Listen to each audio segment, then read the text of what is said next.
I did want to, if you guys didn't have anything else to add, I did want to kind of segue into like UK politics and kind of what's going on. Again, you'll have to kind of excuse my ignorance to like the exactly how it works and things like that. So for those like me who might be watching that are a little more unfamiliar, could you explain maybe like what the system is and some of the roles within it? So tempting to just make up something that sounds really ridiculous in British, although it does sound ridiculous anyway. What are you thinking in terms of the party system that we use, or? Yeah, like it is like a parliamentary system, right? Like, could you just explain Yeah. maybe like how that works, and then and what like are the like we have president, we have Congress, like what are your roles, kind of like that? Okay, I'll do Commons and then you do Lords, Curtis. I'll throw you the Lords. I don't. So in the UK we have parliamentary system. We have basically for different areas, the whole country split into like 650 areas, constituencies. Within those constituencies, when we have an election, you vote for the party that you want to and the MP in your area. We have like loads of different parties, but a lot of it's Labour and Conservative, but we also have like a lot of third parties and independents, things like that. It's a first past the post system, so whoever gets the most votes just wins. Um, and basically, when they are elected, it's the party in the House of Commons that has the most MPs elected that is the leading party, and they'll be the one that kind of runs on the platform over the rest of the year. We do have one thing that differs quite a lot from the US, which is like the party whip, which party whip on its own, actually out of context, does sound quite strange. Yeah. But we have basically, I get the idea. In the US, there's a lot of times when there will be someone's a Republican or a Democrat, but they'll vote based on what their state wants versus what they're told to vote for by their party.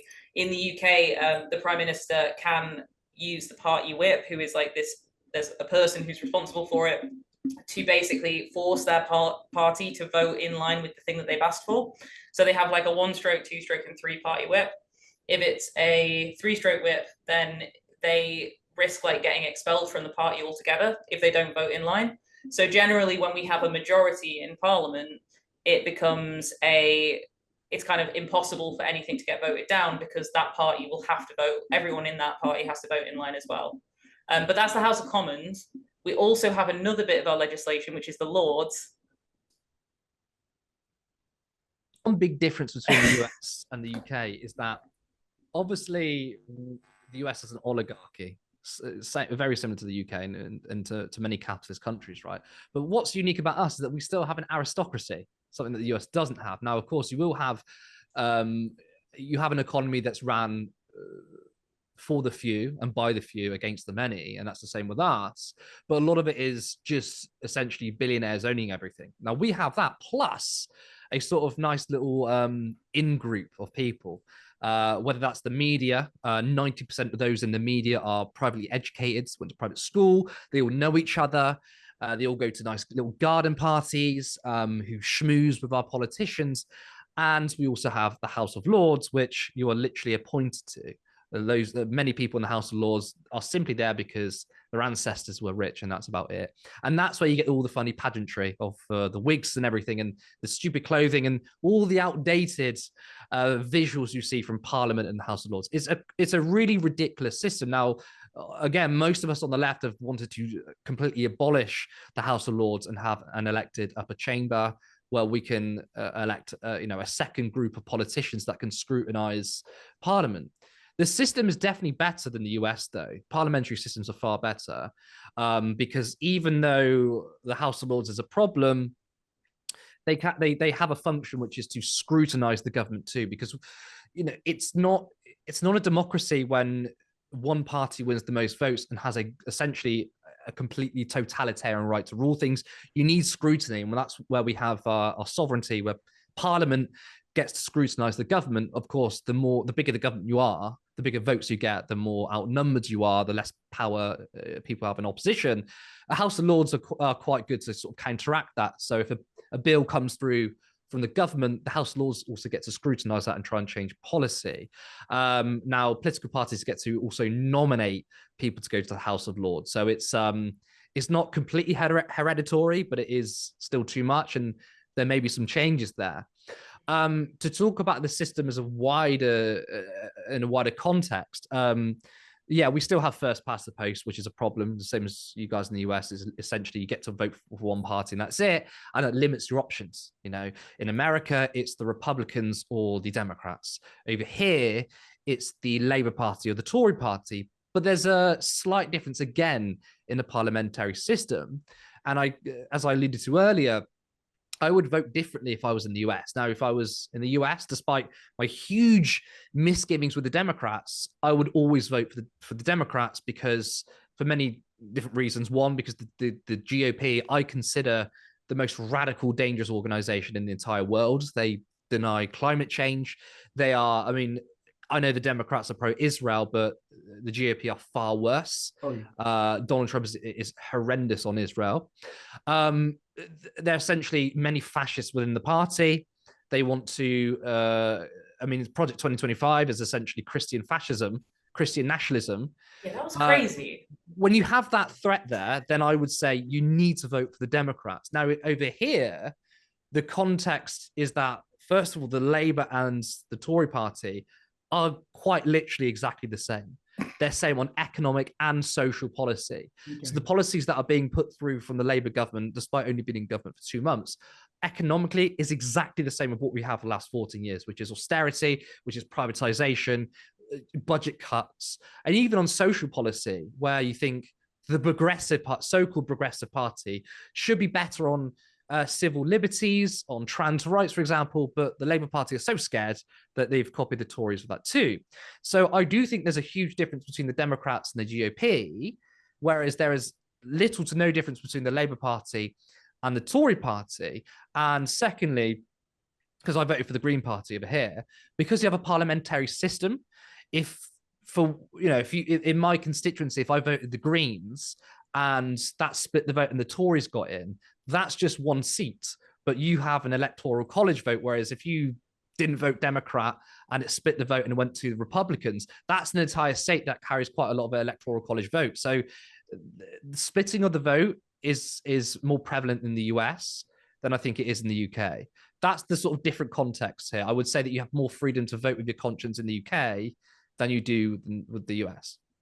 That's something I try to push on my channel a lot in the US. That is that the threat that we face, especially uniquely with Trump and like MAGA and how the Republican Party is now, it's like, it's kind of dangerous, I feel like, not to vote for the lesser of two evils, which I historically push back against the idea of voting the lesser of two evils. But I feel like when it's like really evil or like, a little bit, it's like, then it's a bit of an easier choice. And I get kind of what you're saying, because the Democrats have kind of ceded a lot of issues to Republicans as well, especially on like immigration. We've moved, the Democratic Party has moved far right on immigration to where like Kamala Harris, who's the nominee now, in 2019 ran on, let's decriminalize border crossings, like no border wall, these kinds of things. Now she's wanting to put forth this legislation that would fund the border wall. She wants to be like, she's saying she's going to be hard on immigration.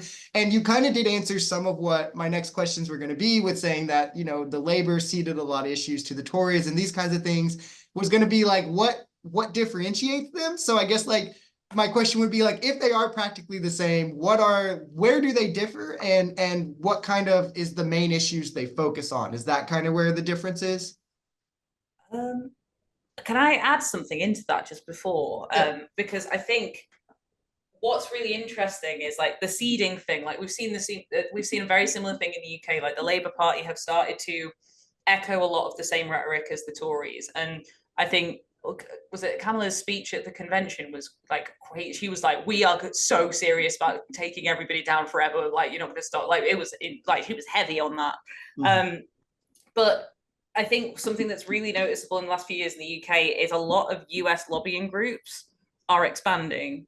And most of the reasoning, when I look at any of these issues across the board of like, why are these parties suddenly starting to support this thing or this thing? It's capitalism. It's just happening. It's just getting bigger and bigger.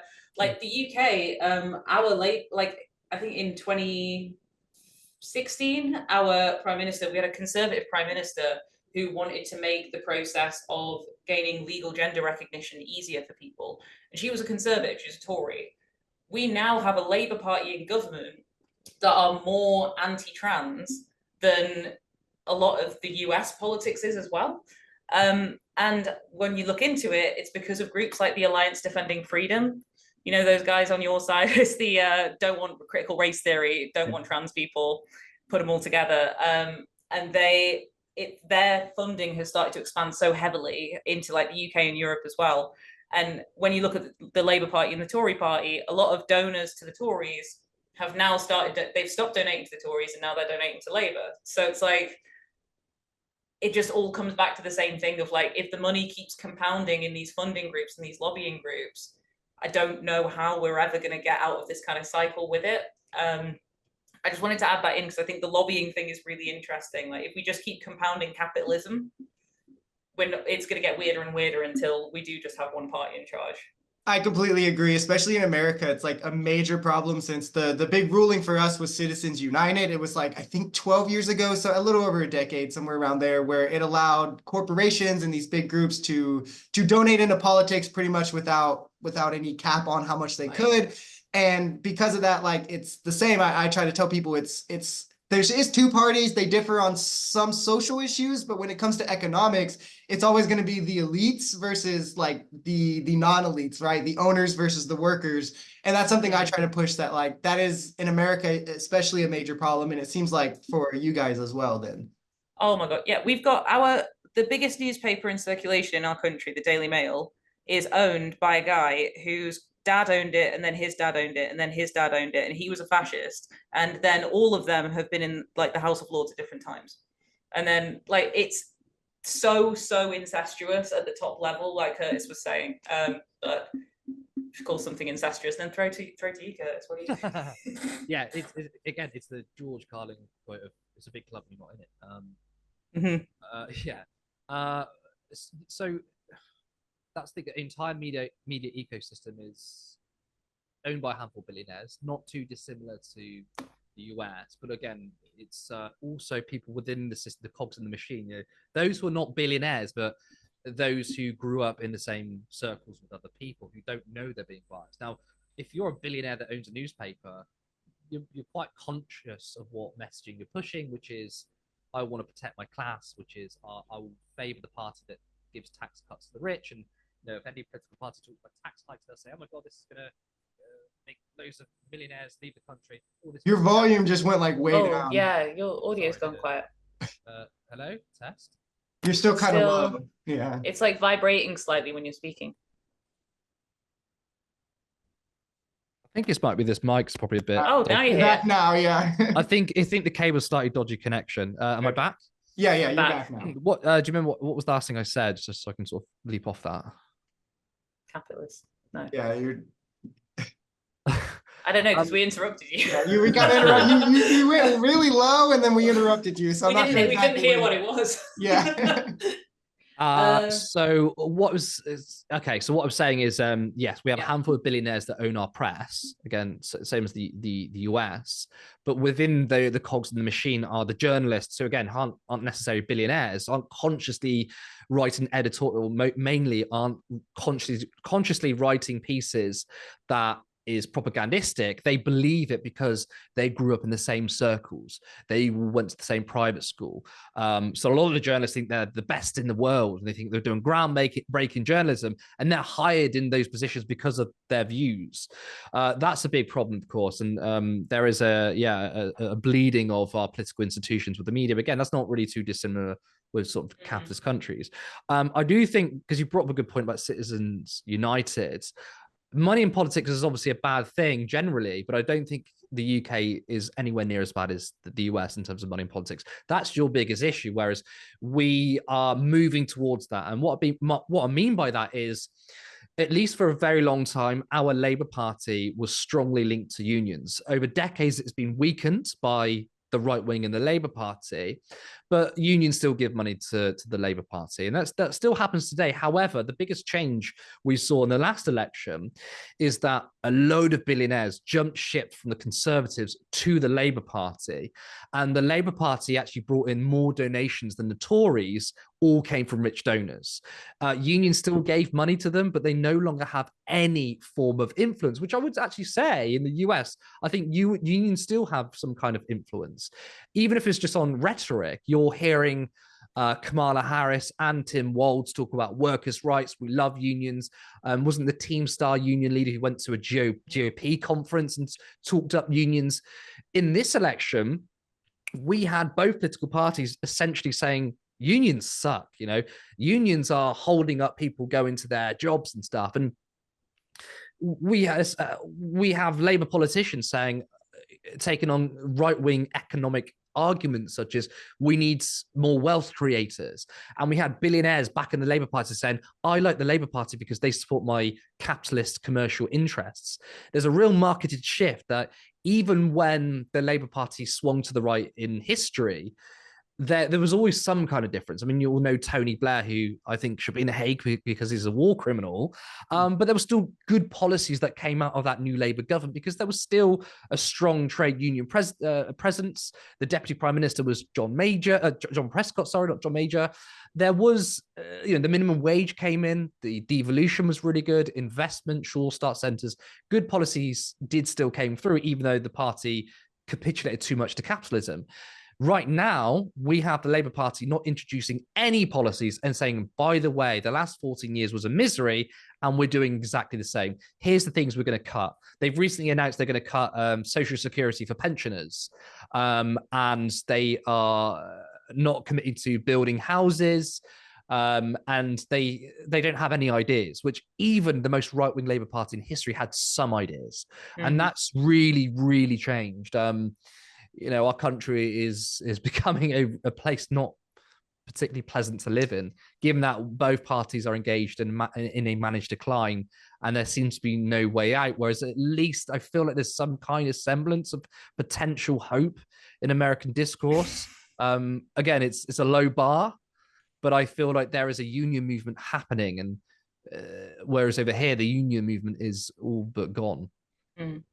Yeah, we definitely still do have somewhat of a strong labor movement. They're actually surprisingly under Biden grew a lot. He had the NLRB, like our Labor's Relations Board, and he actually strengthened that a lot. He did even ostensible things like he went to the picket line. He was the first president to do that in history. So we are growing kind of like a labor movement. But the problem is, and kind of a question I wanted to pose to you, the biggest problem is how you speak to like our media being kind of bought and paid for, controlled by billionaires and the rich, is they can craft a narrative where a lot of people will vote against their best interests, and they'll be like anti-union, they'll be like for these major tax cuts. And I'm curious if you guys have like the same problem over there where the media kind of gets to craft the narrative so much so to where even like the working class are like supporting things that very much so harm the working class. And if so, how do you think, or how do you guys go about pushing back against that?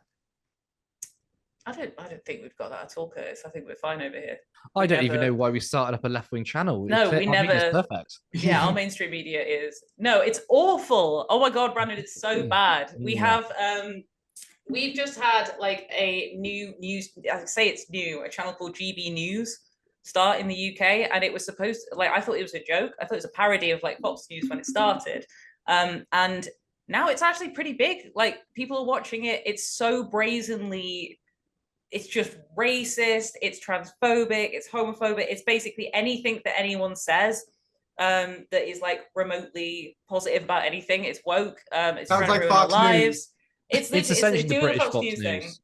But we also have like our big problem in the UK is like there are papers where people know that they are trash. Like, so the Daily Mail, like a reference, they have a really low trust rating in the UK because all of their content is insane. Like it sounds like it's not trustworthy, and people know that, but people still buy it and they still read it, and they think that they can spot the times that it's being untruthful because of a couple of types of bias that are really obvious that show within it. But then there's also papers like there's one called The Telegraph, and The Independent and The Times, which are all of these ones that are considered reputable, that are also really, really right-wing. And then you have like our neutral media, which is like the BBC, that has been shown time and time again to have like total bias when it comes to talking about Palestine. For example, it will always say, if you're talking about Israeli people who've been Israeli hostages or Israeli people that were killed in October 7th, it will say people who were killed by Hamas. If you are talking about Palestinian people who have been killed, it will say woman died. in Gaza, and we don't know how it happened. And people don't know, people don't think to ask where that's coming from. But because all of these publications are owned by, like, there's like 5 or 6 guys that own all of our media publications. They all have different brands, they all have different styles, but they are owned by the same 4 dudes whose whole families have owned it for the last 400 years. That, of course, their main interest is not having to pay more taxes. So we've got in our country, all of our resources are being choked. Like, the NHS is being stripped back, schools are being stripped back, public sector, everything is being told that it has to work for less and less and less because there's no money. Meanwhile, the incredibly rich people are making loads of money, which is confusing because I thought we didn't have any. And then, but if people were aware of that happening, then like they can't keep getting away with it. So instead they say, oh no, it's the immigrants that are doing it. Immigrants are taking all of our money. Or like trans people are going to ruin our lives. Like, they're ruining our schools. That's why women aren't safe, because of trans people, not because of like the rampant misogyny that is getting worse and worse. It's just misdirection constantly. And people still think that they're clever enough to spot that stuff and go like, well, I think I know what I'm talking about. And then they just keep buying into it. It's bizarre. It's like complete cognitive dissonance. I feel very strongly about media bias in the UK. I can tell, yeah. I feel stressed about it. But yeah, no, it's absolutely mental. It's like it is in the US, but it's more, I think it's a little bit more insidious. It's a little bit less open. Curtis, what do you think? I mean, it's funny that you use the term cognitive dissonance, because that was the term I was literally just about to use. There is a cognitive dissonance because in essentially, on one side, there is low to little trust in the media. I think like 9% of the people in this country trust the media. I think we have the lowest trust rating in the entirety of Europe, yet we also eat up all the talking points. And the reason why is a lack of an alternative.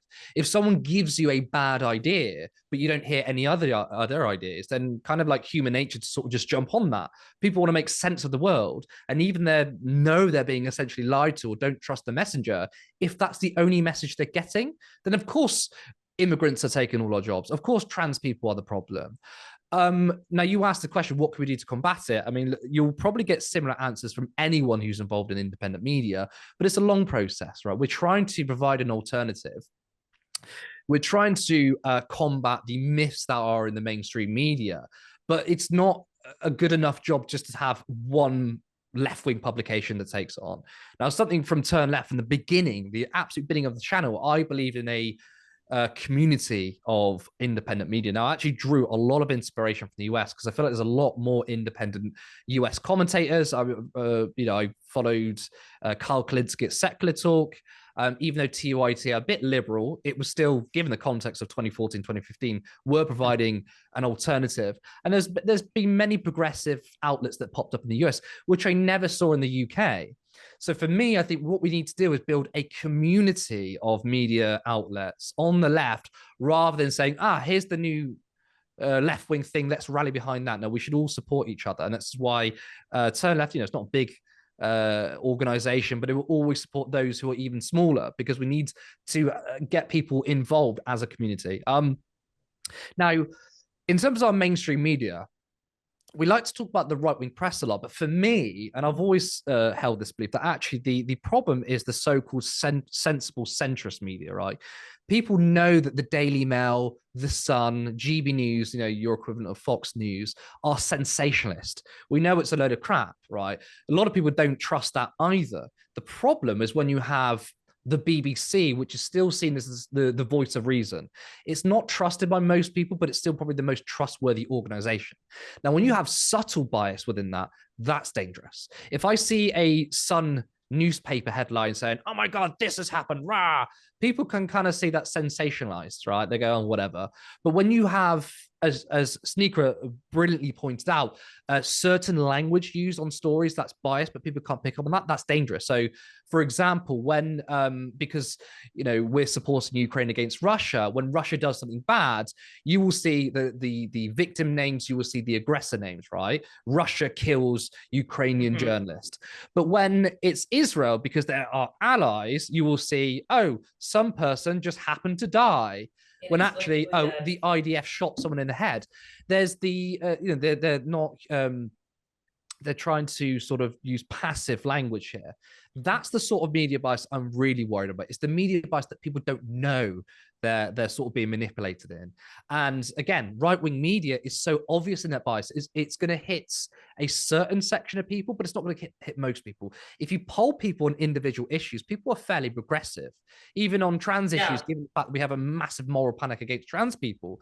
So a lot of people are out of step with the right-wing media, with GB News. But if you have journalists within so-called sensible centrist media that are transphobic but not quite as overt about it, are pro-Israel but not that clear about it, frame everything in terms of the class war in favor of the rich rather than the working class, again, not really overt about it, then that's where the media bias is really dangerous. And that's what we're trying to do. Like, for example, we say that the entire media ecosystem are all agreed when it comes to economics that, oh, the economy is run like a household budget. You can't spend too much money, otherwise we'll run out of money. That's not GB News saying that. That's the BBC saying that. These are well-paid journalists pushing economic illiteracy. We don't have an economy ran like a household budget. Like if I spend £5, I've got £5 left, £5 less in my wallet. That's not how it works. In fact, you have to spend money in order to, grow the economy.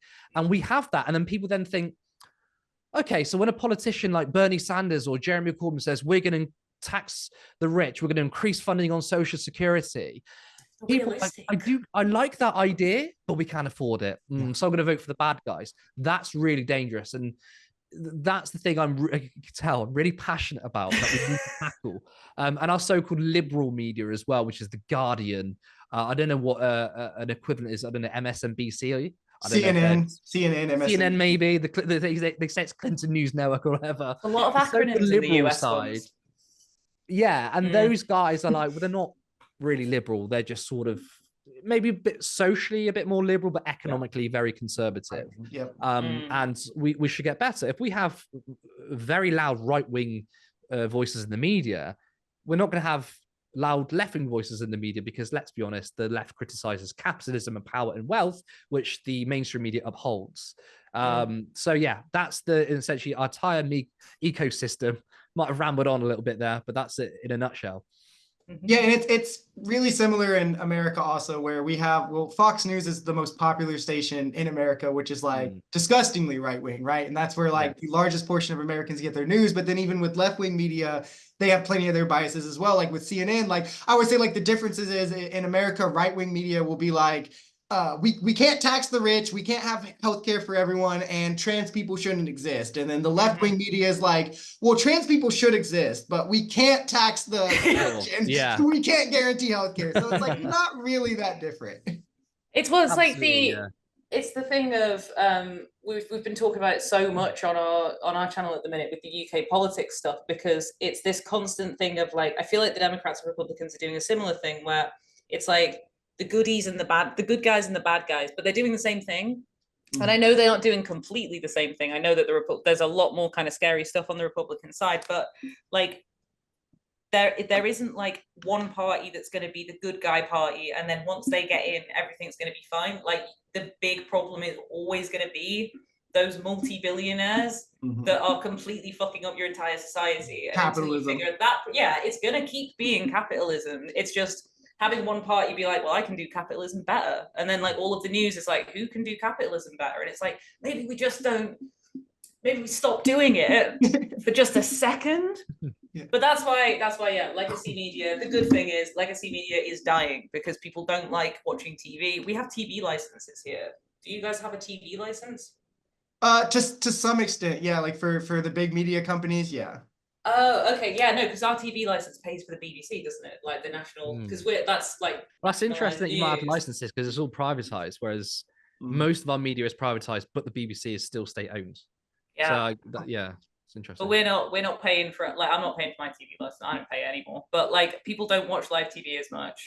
People don't buy print publications as much. All of this stuff is slowly starting to lose power, and at the same time, social media and new media is growing really, really quickly. Like there's so many different ways to get that content out there. That's like my one hope at the minute. Yeah, I mean, I wanted to add to that, and I don't want to be a pessimist, by the way. But first, I want to say there is. Oh, I mean, maybe we should have ended with you because you're the optimist here. But as you were saying that, in America, you've got the right meat worker, Volume's and low. also, sorry, how's that better again? Or You are we? back Yeah. now, yeah. Okay. So I want to sort of jump on what you said about in America, you've got this so-called right-wing media, which is anti-worker, but also extremely reactionary. And the so-called left-wing media is, all right, we're not so socially reactionary, but we're also anti-worker. And that's kind of been the thing in the UK, right? We all agree to the neoliberal consensus, but, let's be nicer to trans people. Let's be nicer to immigrants. But we're actually seeing a new wrinkle where the so-called liberal side are now capitulating to social issues. The Guardian, for example, always been fairly socially liberal-ish, is seeing more and more transphobic content. Pink News, actually, Pink News is a publication. It's a LGBTQ publication, a place for the queer community to really get behind because they feel like it's a safe publication for them. Well, the CEO was caught undercover trashing trans people and saying, we don't want Pink News to be really, really pro-trans. You're supposed to be a queer publication. And essentially you're getting the so-called liberal side afraid of the right, where they're now capitulating to it. So essentially we don't even see any difference because the social liberalism is now falling as well. And for me, my analysis is because we haven't addressed the fundamental issues of capitalism, well, where are we going to go? We're always going to go towards fascism. And even the so-called standard bearers of liberals, centrists, well, they always side with the right wing in order to stop the left. We're seeing that in France, where the left-wing bloc, the left-wing coalition, won the most votes, got the most seats. Yet Macron is decided to instill a very right-wing prime minister and decided to side with fascists and conservatives. So that's the new wrinkle in our media. In terms of legacy media is dying, that is absolutely true. There's a big problem here, though. And I want to bring that in the context of Elon Musk, who has turned Twitter into essentially a Nazi hellhole. Is that just because legacy media is dying doesn't necessarily mean what replaces it is good. And actually, we're seeing the rise of not just misinformation, but complete falsehoods, like just blatant lies and conspiracies, and people are eating that up. So even though social media has given rise to the left, your channel, our channel, people on TikTok have been, sharing, left-wing content. That's great and all that, which you wouldn't get platformed in the mainstream media. But we are seeing really fascist content bubbling up across social media too, and that's a big worry. That's not an excuse to keep legacy media. It just means that we've got another fight on our hands, essentially. Yeah, to add on to that, that's still, I was going to actually say that something pretty similar in America, that is still a huge problem where like people are less trusting in legacy media, but then the new media that's rising is like the Tim Pools, like Daily Wire, where they're just as crazy, and now they almost have less like restrictions as to how crazy they can be, because there's like certain things you can say on TV and you can't. Well, like the Daily Wire will just go ahead and say it because they're just on YouTube, and in terms of like the funding, even for us, what's a big problem is like where people are getting their funding, and right-wing media, even in new media, is disproportionately getting so much more funding than left-wing media is, whether it's like the majority of sponsors, whether it's like better platforms that they can use, like these huge deals with like Rumble and things like that you don't really see like left-wing channels do, and a lot of the times I feel like it can be a bit, I don't want to say self-defeating to be like pessimistic, but like where like for me, for instance, right, I wouldn't take a sponsor that is against my morals, right? Like I wouldn't take a sponsor from a company I would consider immoral, but like right-wing channels are just like, I'll do this, I'll do that, I'll do that, and Russia. We talk about this all the time. It's so easy to be a right-wing grifter. It is so easy. Like, it's so easy. I've done videos where I'm like parodying a right-wing grifter, and it does better than me just being not that. Like, it's so frustrating. I mean, the right plays. Sorry, I cut you off there. No, go ahead. Okay, I was just saying that too late. The right plays politics on easy mode, and that goes for politicians and the media, because you're not going against the grain, right? The system we live in is global capitalism. Now, if you're a politician or someone in the media that essentially doesn't critique that, then you're going to play it on easy mode. Now, the right do not care about the material conditions of the working class. They don't give a shit. They want to talk about cultural issues, which is in no way a contradiction to capital, right? Billionaires would rather us talk about immigration and trans people than they want to talk about taxes. Yes. So, of course, they're playing politics on easy mode, and that means algorithms, which are owned by social media giants who are just massive corporations owned by billionaires, are going to obviously have far more favorable algorithm to that sort of content than the left. And again, with politicians, which is what is really frustrating when you see right-wing politicians say, "Oh, we care about the working class." So you got Nigel Farage saying that, you know, the left don't care about the working class. Okay, but when was the last time you critiqued capitalism? Never. But what do you talk about? Immigration, and that's it, because you're a tool for capitalism. But Nigel Farage is consistently platforms. And then also money comes into that. Obviously, if you're a right-wing pundit, you support the billionaire class, they're going to give you money, and that money allows you to grow your platform very quickly. Whereas those of us on the left, I mean, we have a Patreon which we set up, and that's it. There's no big capitalist corporations going to go, "Oh, we really like what Turn Left is saying, that we should regulate ourselves more, we should pay our own workers more, or we should pay more taxes." They're not going to do that, are they? No. No. We do get super gifts though sometimes. Yeah. So I have YouTube memberships. That's like, you know, that's exactly right. You know, Walmart and all these giant corporations are itching to hand out sponsorships. They wish. Like